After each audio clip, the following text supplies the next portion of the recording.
بسم اللہ الرحمن الرحیم۔ محترم ناظرین و سامعین، السلام علیکم ورحمۃ اللہ وبرکاتہ۔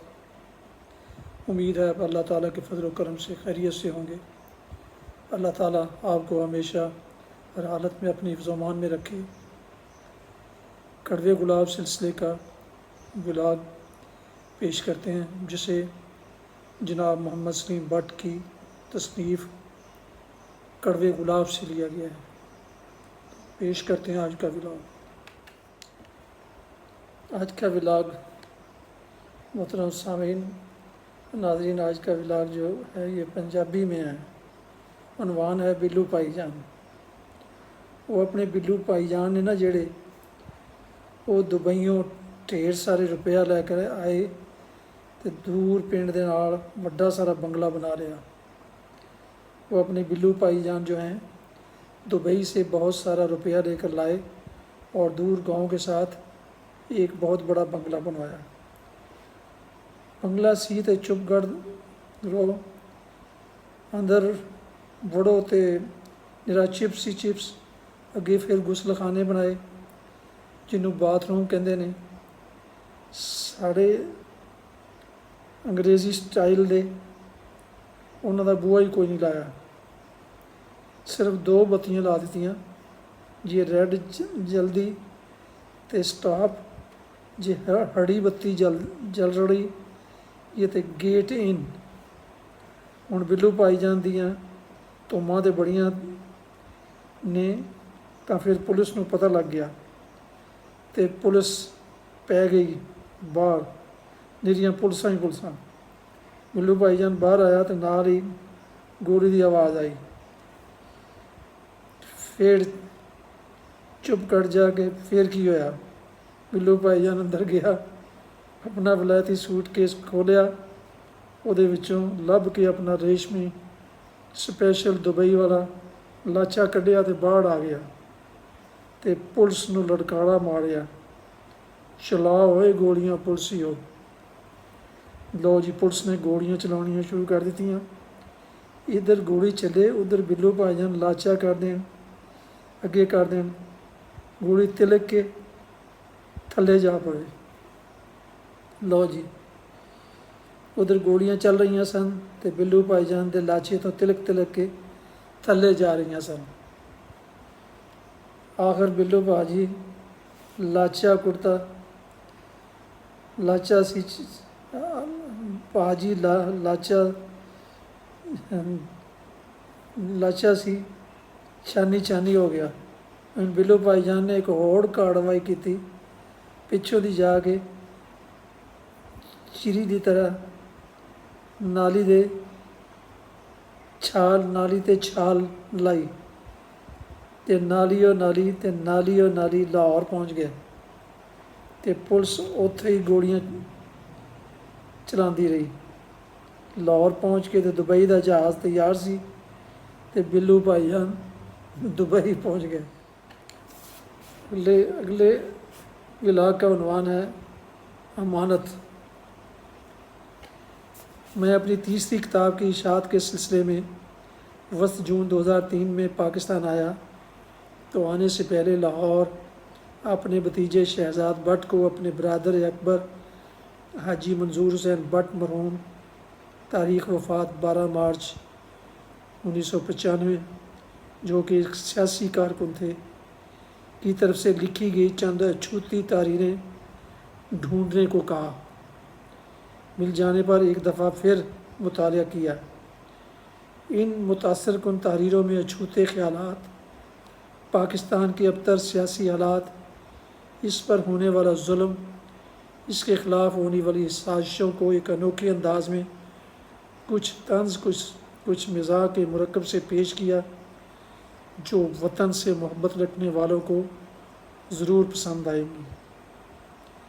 جیسے کہ مضمون نگار نے بھی بار بار کہا، ان مضامین سے کسی فرد یا ادارے کی توہین یا تضحیک مقصود نہیں، اگر پھر بھی کسی شخص یا ادارے کی دل شکنی کا کوئی پہلو نکلتا ہو تو میں پیشگی معافی کا خواستگار ہوں۔ محمد سلیم بٹ، برادر خرد۔ اپنے برادر اکبر حاجی منظور حسین بٹ مرحوم کی تحریروں کا عنوان ہے چاک گریبان ایک جلسہ کی رویداد، شاید تیرے دل میں اتر جائے میری بات۔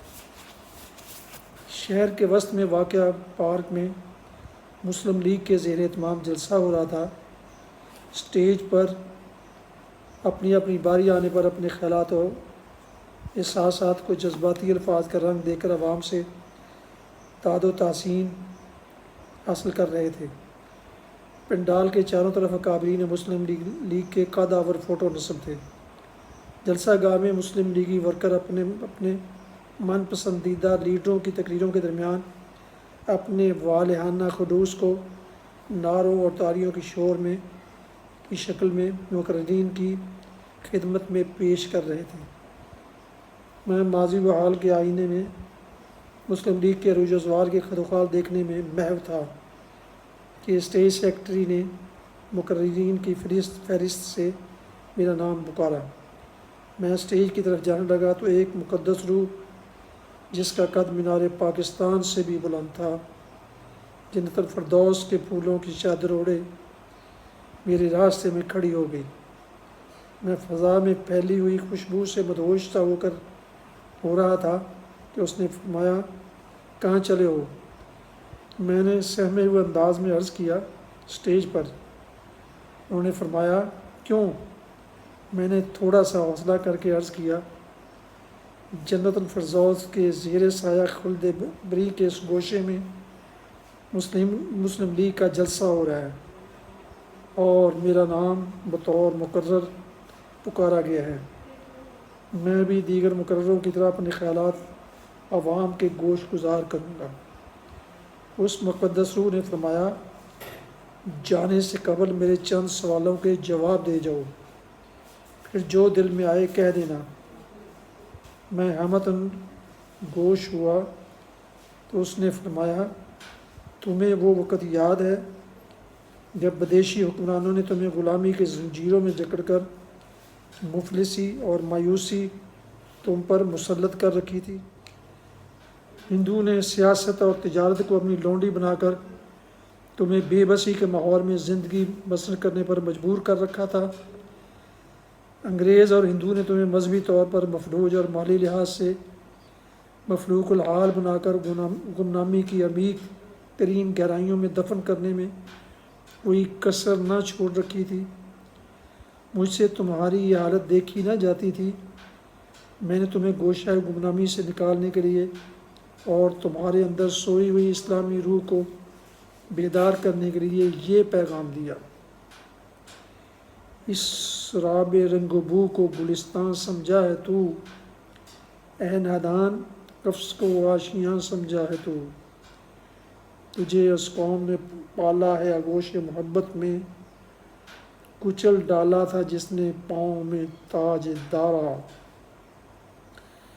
غلامی میں نہ کام آتی ہیں شمشیریں نہ تدبیریں، جو ہو ذوق یقین پیدا تو کٹ جاتی ہیں زنجیریں، اٹھ کہ اب بزم جہاں کا اور ہی انداز ہے، مشرق و مغرب میں تیرے دور کا آغاز ہے، سبق پڑھ پھر صداقت کا، عدالت کا، شجاعت کا، لیا جائے گا تجھ سے کام دنیا کی امامت کا۔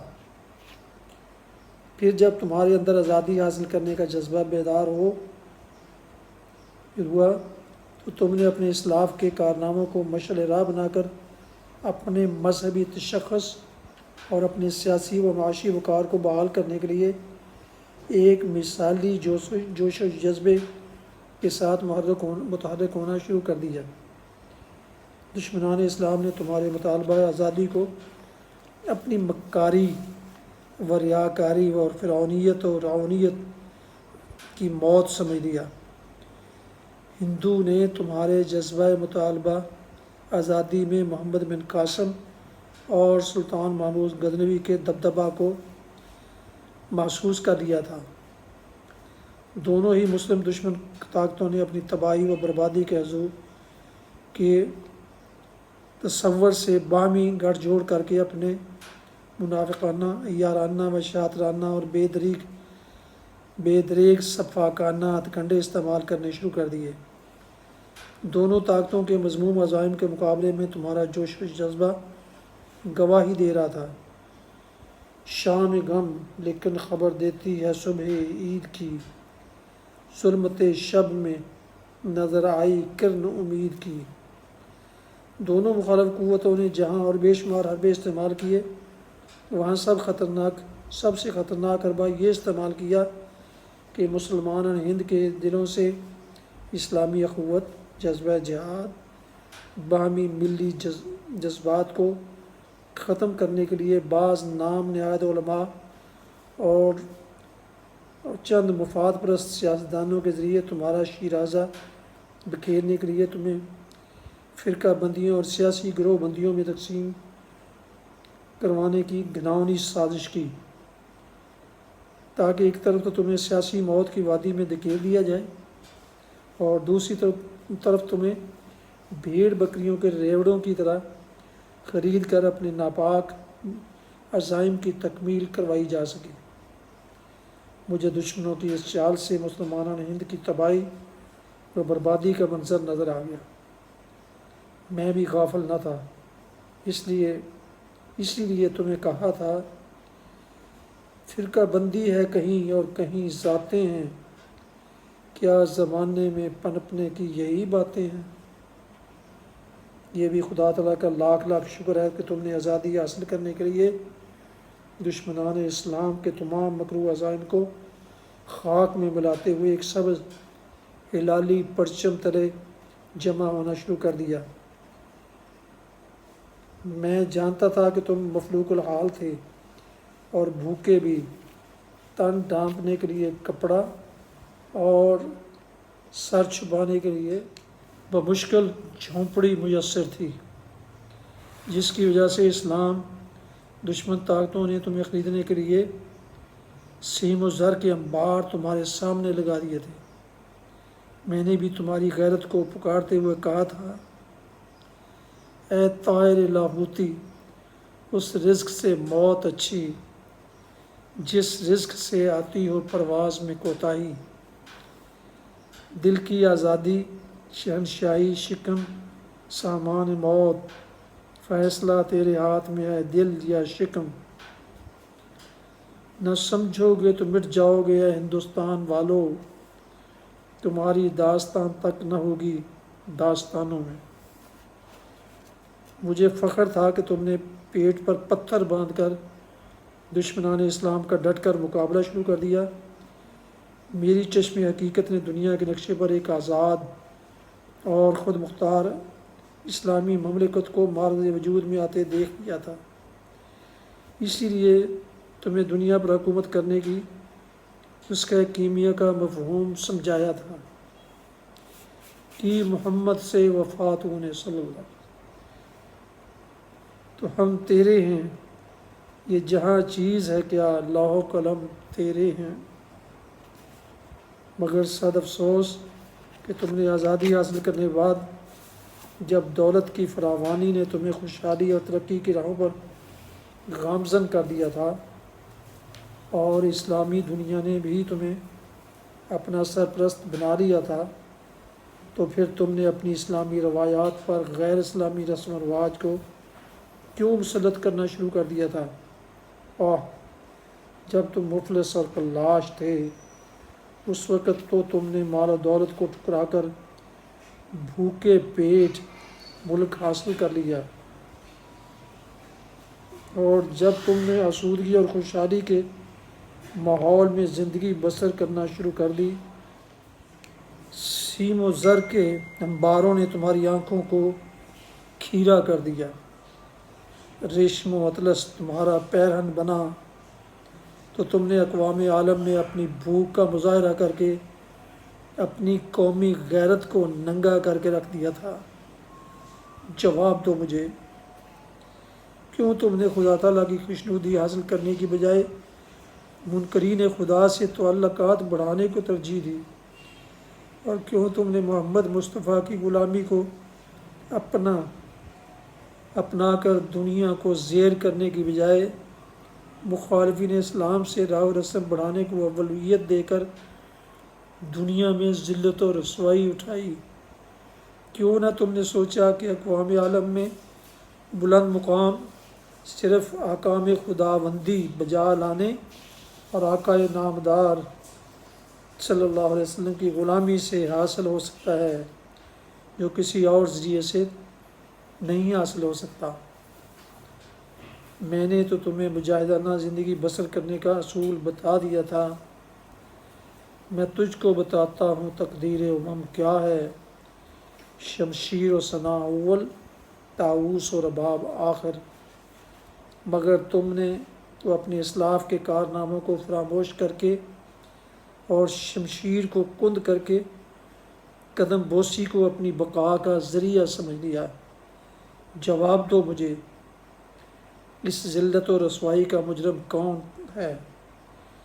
میں اس بزرگ روح کے دل ہلا دینے والے الفاظ سن کر عرق انفعال سے شرابور ہو گیا تھا۔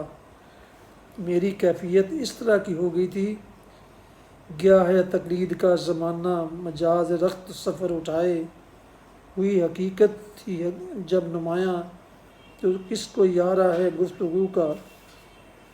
میں واپس جانے کے لیے مڑا ہی تھا کہ ایک اور بزرگ روح اسی طرح کے پھولوں کی چادر اوڑھے میرے سامنے آ کھڑی ہوئی۔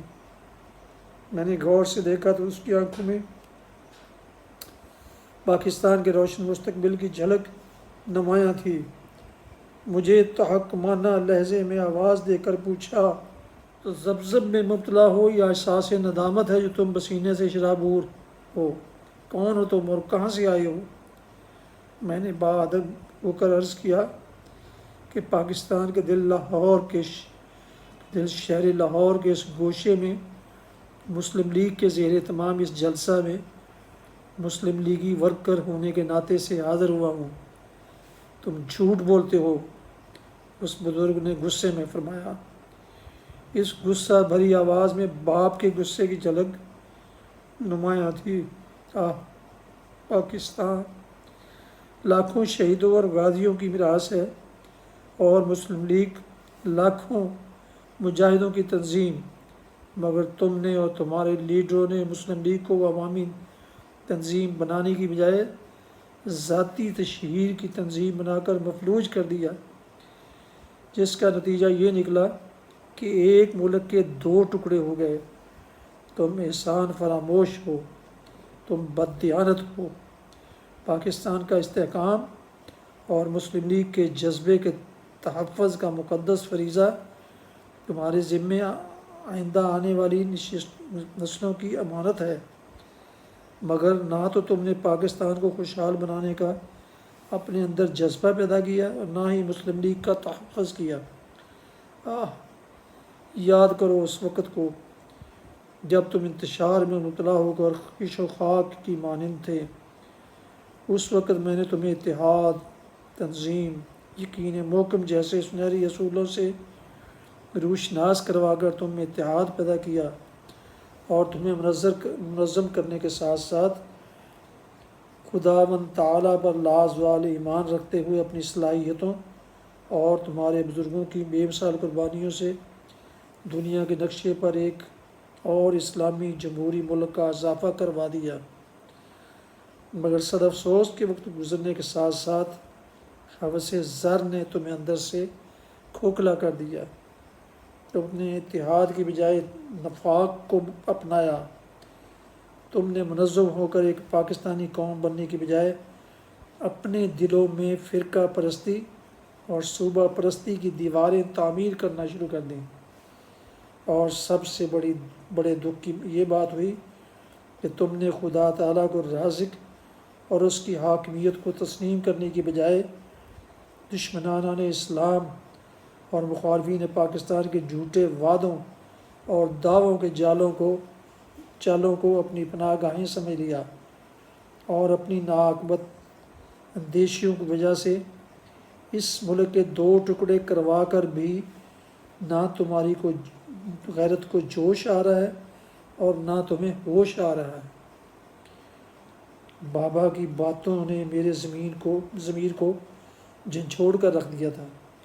میں نے آئندہ آنے والی نسلوں کا مجرم ہونے کی وجہ سے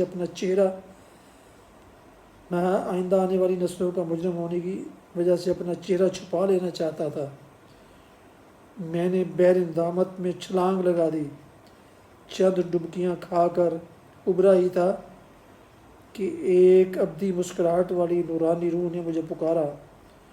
اس آواز میں ماں کی محبت کی جھلک تھی۔ بیٹے، اپنی غلطیوں کا اعتراف اور کوتاہیوں کو دور کر کے منزل کی جانب ثابت قدمی سے چلنا ہی زندگی کا اصل مقصد ہوتا ہے۔ بیٹے، پاکستان میں بسنے والی ان ہزاروں ماؤں کا حال سناؤ جنہوں نے اصول پاکستان کے لیے اپنی آنکھوں کے سامنے اپنے بیٹوں کو جام شہادت نوش کرتے ہوئے دیکھا تھا۔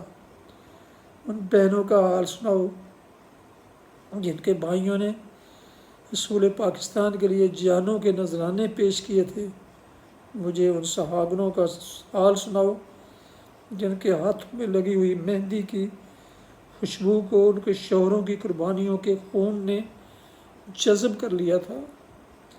مجھے ان بیٹیوں کا حال سناؤ جنہوں نے پاکستان کے قیام کے لیے اپنی عصمتوں کا خون دیا تھا۔ آج جنت الفردوس میں بسنے والی ہزاروں روحیں مجھ سے سوال کرتی ہیں کہ جس پاکستان کے اصول کے لیے ہم نے اپنے بزرگوں کو جام شہادت نوش کرتے ہوئے دیکھا تھا، جس پاکستان کے قیام کے لیے ہمارے والدین، شوہروں اور بھائیوں نے اپنی جانوں کے نذرانے پیش کیے تھے، جس پاکستان کی بنیادوں کے لیے ہم نے اپنی عصمتوں کا خون دیا تھا، کیا اس پاکستان میں خواتین کو معاشرتی عزت کا وہ مقام مل گیا ہے جو اسلامی معاشرے نے طے کر رکھا ہے؟ مگر میں تو تم سے یہ پوچھنا چاہتی ہوں کہ کیا پاکستان میں بسنے والی لاکھوں ماؤں نے اپنی کوکھ سے پیدا ہونے والی اپنی نسلوں کو اصول پاکستان کے لیے آگ اور خون کے دریا سے گزرنے والے اپنے بزرگوں کی قربانیوں کا حال بتا کر اپنی نسلوں کو جذبہ حب الوطنی سے سرشار کیا تھا؟ کیا ان ماؤں نے اپنی نسلوں کو رزق حلال کی ترغیب دے کر اور خوف خدا اور اطاعت رسول قبول صلی اللہ علیہ وسلم پر کار بند کر کے سلطان محمود غزنوی، محمد بن قاسم اور صلاح الدین ایوبی جیسے ولولے اور غازیوں والے جذبے والے نوجوان قوم کو دیے ہیں، یا اپنی نسلوں کو حوث و زر، بے حسی، خود غرضی اور مذہب سے بیگانگی اور بے راہ روی جیسے مہلک امراض میں مبتلا دیکھ کر چشم پوشی کر کے اپنے اور اپنے بزرگوں کی دی گئی قربانیوں کو خود ہی فراموش کرنے کا سنگین جرم کیا ہے؟ میں کچھ بولنا چاہتا تھا مگر الفاظ میرے حلق میں اٹک رہے تھے۔ میں لبوں کو جنبش دینے کی کوشش کر رہا تھا کہ بحر ندامت کی طوفانی موجوں نے مجھے ماں کے قدموں سے دور پھینک دیا۔ میں قریب المرگ تھا کہ ایک مضبوط ہاتھ نے مجھے کھینچ کر کنارے پر ڈال دیا۔ جب ہوش آیا تو ایک باوقار اور باروب روح پھولوں کی چادر لیے نے اضطراب بھرے لہجے میں مجھ سے سوال کیا، اب پاکستان میں کس پارٹی کی حکومت ہے؟ میں نے باادب ہو کر عرض کی، مسلم لیگ کی۔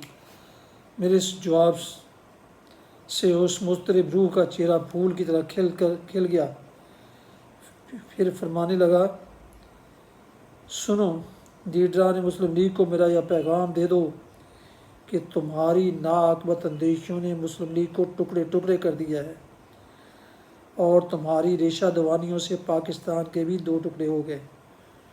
آج اگر پاکستان میں مسلم لیگ کی حکومت قائم ہوئی ہے تو اس میں تمہارا کوئی کمال نہیں ہے، یہ تو عرض پاکستان کے ذرے ذرے نے بارگاہ خداوندی میں برسوں گڑ گڑا کر دعائیں مانگی تھیں کہ اے رب کریم، ہمارے وجود کی حدود تیرے پاک نام کی عظمت سے اور تیرے پیارے محبوب صلی اللہ علیہ وسلم کی نظر کرم سے قائم ہوئی تھی۔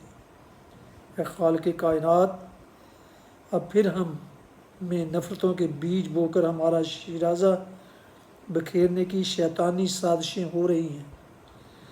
تو اپنے پیارے محبوب صلی اللہ علیہ وسلم کے صدقے میں پاکستان میں مسلم لیگ کی حکومت قائم کر، تاکہ پاکستان میں نظام مصطفیٰ کا سورج طلوع ہو، جس کی روشنی سے منور ہو کر ہم دنیا کے لیے مشعل راہ بن سکیں۔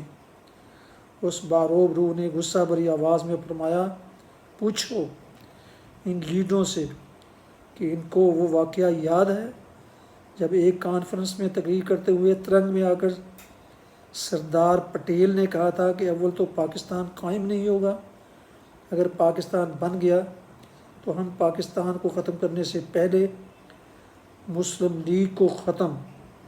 اس کا فکرہ بھی پورا نہیں ہوا تھا کہ میرے تھپڑ سے اس کی منحوس آواز کو بند کر دیا تھا، اور آج بھی اس منحوس چہرے کی جلی ہوئی راکھ نشتر کے نام سے لرزاں ہے۔ اور کہہ دو مسلم لیگ کے ان لیڈروں سے کہ پاکستان اس لیے دو ٹکڑے ہوا تھا کہ پاکستان مسلم لیگ کی حکومت نہیں تھی، اور مسلم لیگ کی حکومت اس لیے ختم ہوئی تھی کہ صاحب اقتدار لوگوں نے مسلم لیگی ورکروں کو ختم کر دیا تھا۔ اور کہہ دو مسند اقتدار پر براجمان لیڈروں سے کہ اگر تم پاکستان کو خوشحال اور مستحکم دیکھنا چاہتے ہو تو اس ملک میں نظام مصطفیٰ رائج کرو اور خلفائے راشدین کے نقش قدم پر چلو، اور اگر تم اپنے اقتدار کو دوام بخشنا چاہتے ہو تو مسلم لیگ کو فعال جماعت بناؤ، اور مسلم لیگ اس وقت تک عوامی جماعت نہیں بن سکتی جب تک مسلم لیگی ورکروں کی عزت نفس بحال نہیں ہوگی۔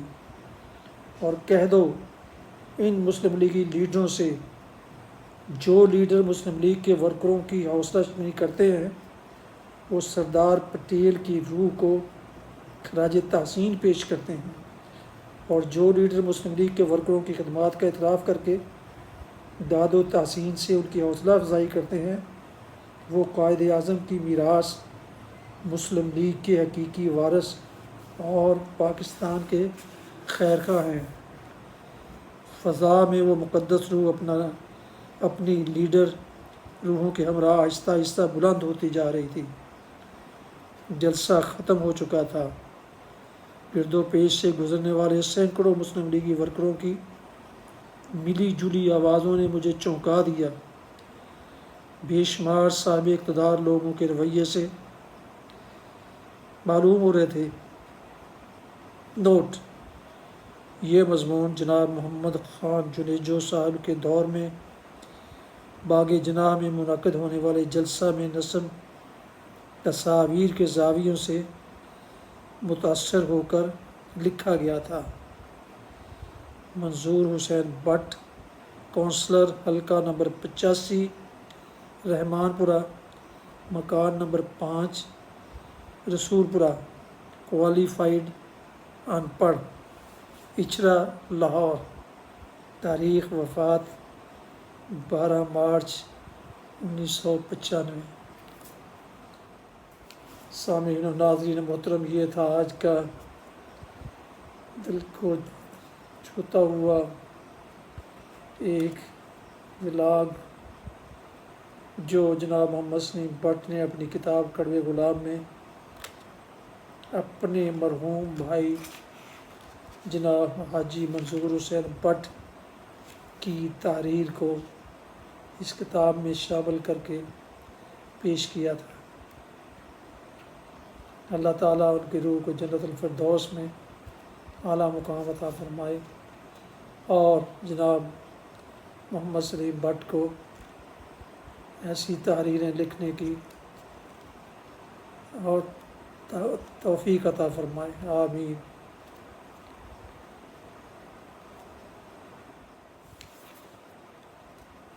کڑوے گلاب سلسلے کی